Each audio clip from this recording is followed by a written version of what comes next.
Hello children, welcome back in civics class.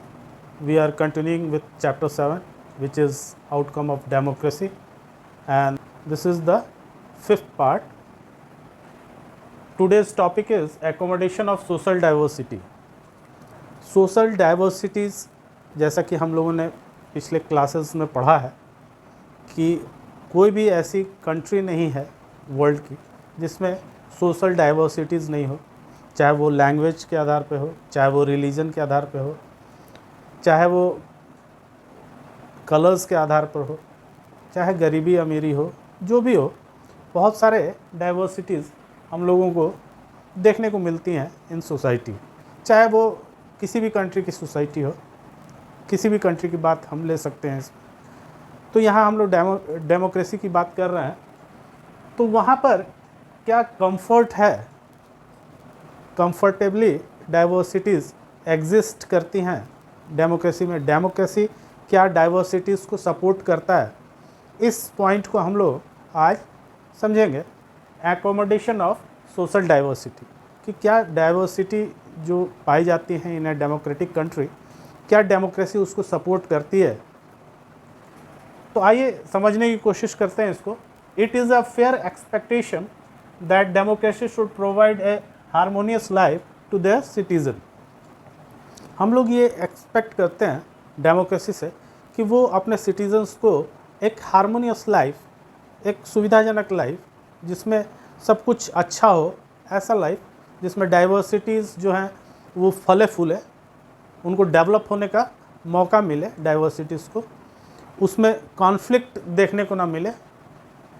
तो ऐसी हम लोग एक्सपेक्टेशन हम लोगों की है कि जो भी डाइवर्सिटीज़ होती हैं उनको सपोर्ट करे एक democracy. We have seen in Belgium how successfully government negotiate differences among ethnic population. जैसा कि हम लोगों ने देखा था कि डच जो थे और फ्रेंच जो थे, उनमें बेल्जियम दो भागों में डिवाइडेड था। उनकी एथनिक कंपोजिशन इस तरह की थी कि वो लोग डिवाइडेड थे दो ग्रुप में on the basis of their language.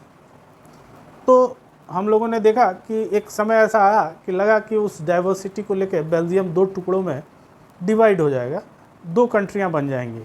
लेकिन वहाँ की सरकार ने बहुत अच्छे ढंग से इस डाइवर्सिटी को रिजॉल्व किया और कई अमेंडमेंट्स करने के बाद एक सही रास्ता निकाला गया और उसके बाद फिर बेल्जियम में सुख शांति आ गई।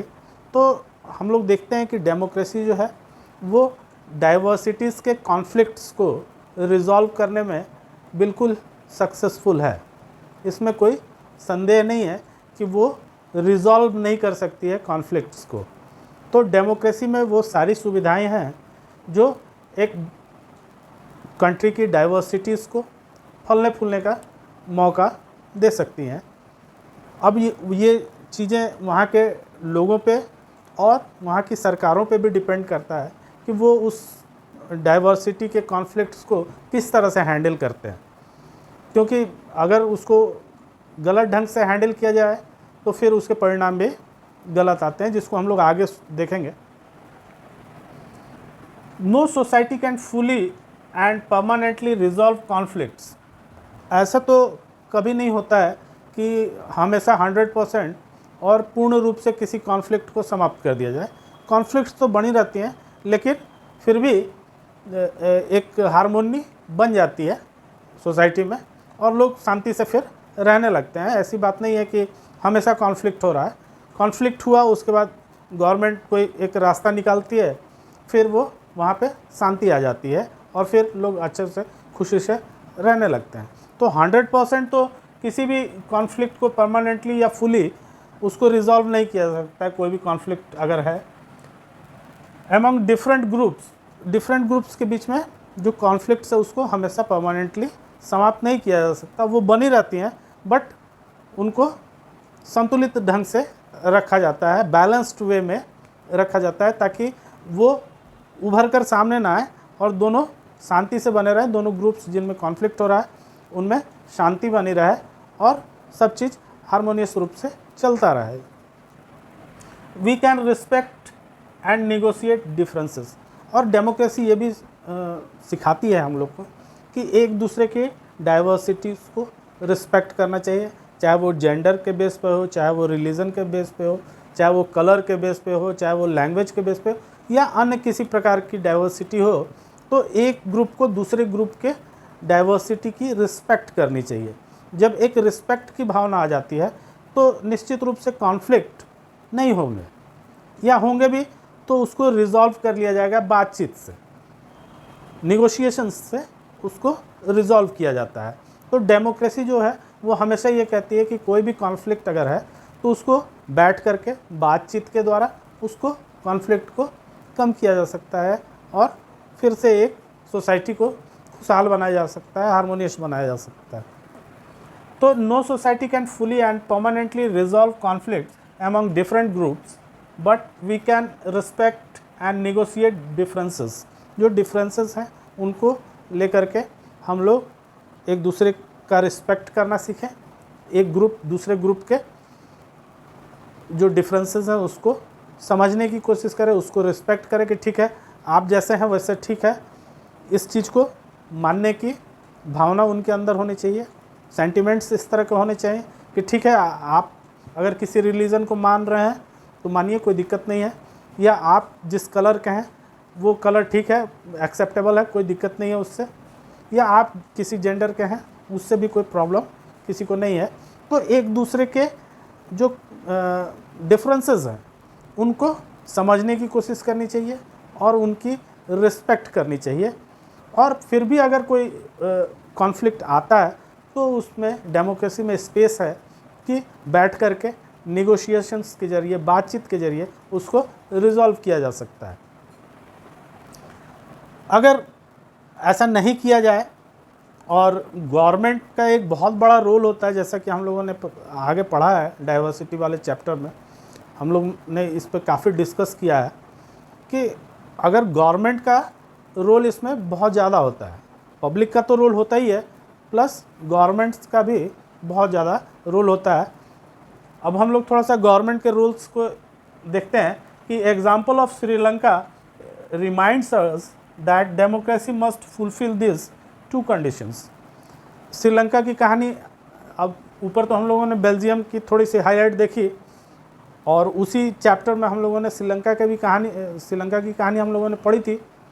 उसमें क्या हुआ था, वहाँ पे जो गवर्नमेंट थी वो मेजॉरिटी ग्रुप के साथ एक तरफ निकल गई थी, बिल्कुल एक तरफ झुक गई थी सरकार मेजॉरिटी के साथ। तो वहाँ पर माइनॉरिटी ग्रुप्स की बहुत ज़्यादा अवहेलना शुरू हो गई, बहुत ज़्यादा उनके साथ समस्याएं क्रिएट हो गई, कई लॉज ले आए गए और बहुत सारी चीज़ें ऐसी हुई जिससे उनको परेशानियां शुरू हो गई। तो हम लोगों ने देखा कि वहाँ किस तरह से एक गृह युद्ध वाली स्थिति वहाँ पैदा हो गई थी श्रीलंका में।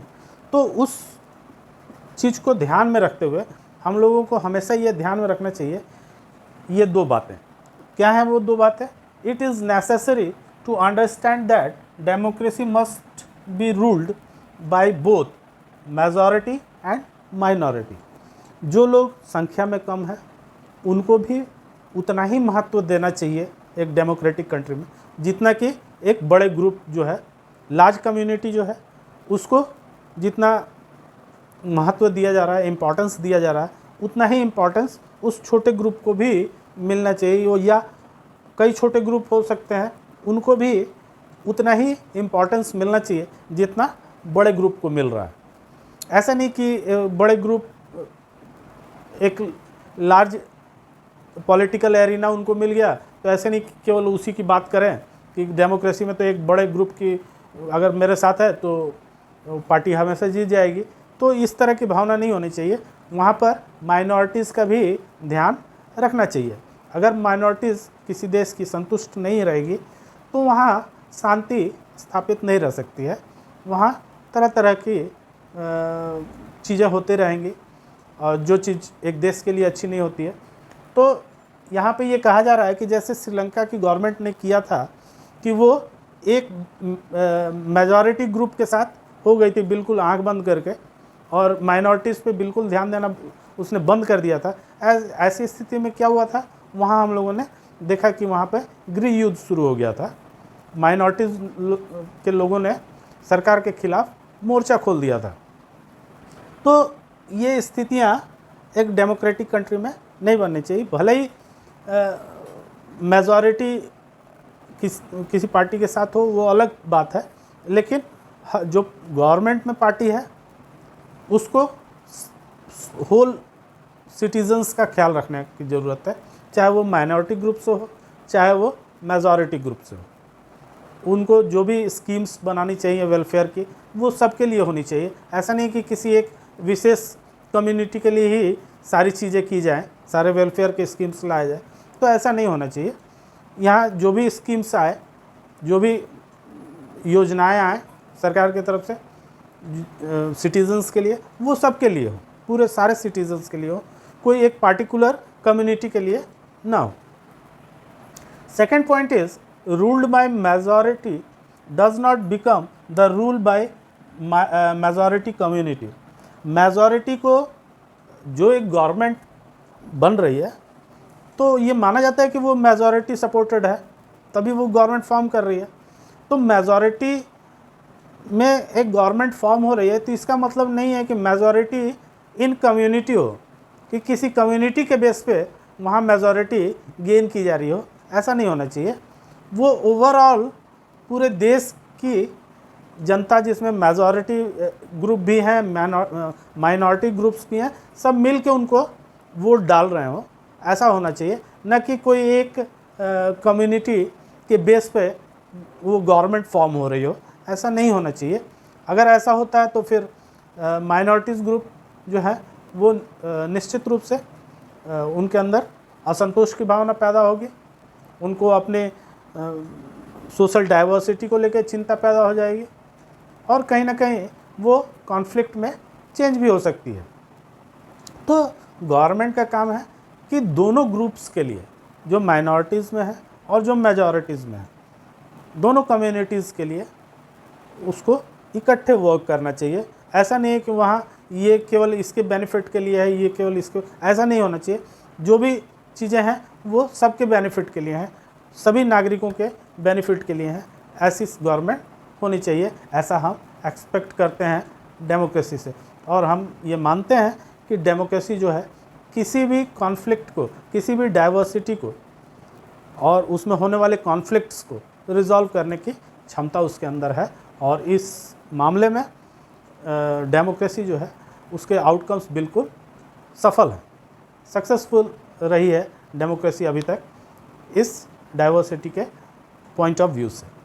तो बच्चों, ये तो था एकोमोडेशन ऑफ सोशल डाइवर्सिटी, जिसको हम लोगों ने देखा। उम्मीद है आपको समझ में आया होगा। समझ में आया तो दोस्तों के साथ शेयर कीजिए, लाइक कीजिए वीडियो को, और सब्सक्राइब करना मत भूलिए। Thank you.